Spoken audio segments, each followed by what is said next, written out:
So oftentimes leaders think about onboarding employees and creating a really special experience for new employees coming into an organization. What have found in my experiences is that while we take the time to make sure we onboard individuals, we don't put as much care and attention into offboarding employees.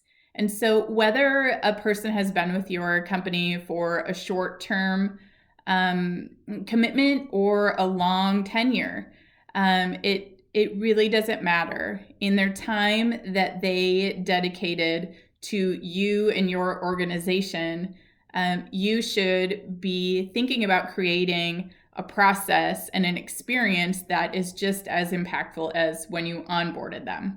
And here's why.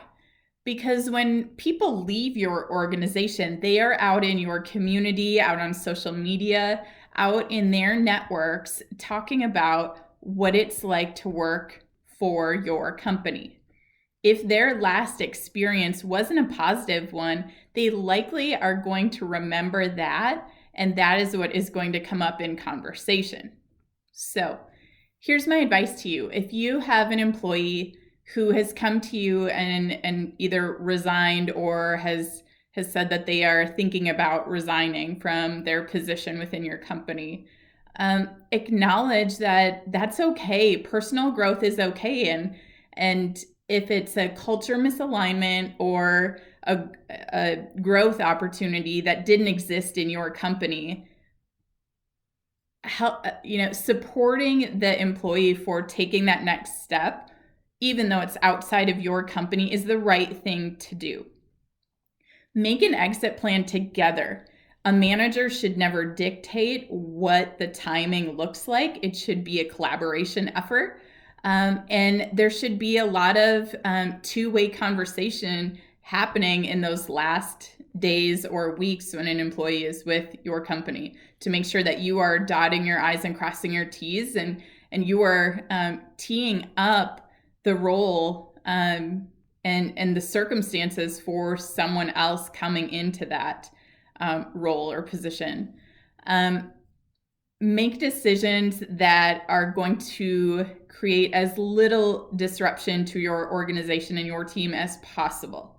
Someone departing a company, and especially if you have really high turnover in a role or a team or within your company, you don't want disruption continuously. So making sure that you are making decisions that are in the best interest of all is really important.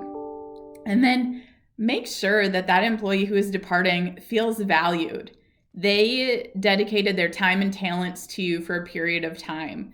And if you thank them and do something special for them, whatever that looks like for that unique person, they are going to talk about that, talk about your brand and how you handle offboarding in a positive way.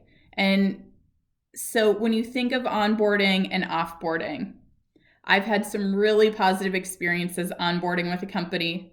I've had some really positive experiences offboarding with a company. And I've also had some really awful ones. And the ones that were positive, I still to this day recommend people to work for those organizations. For those experiences that were negative for me, I share my experiences with others so that they can see what it was like for someone else who departed that particular company.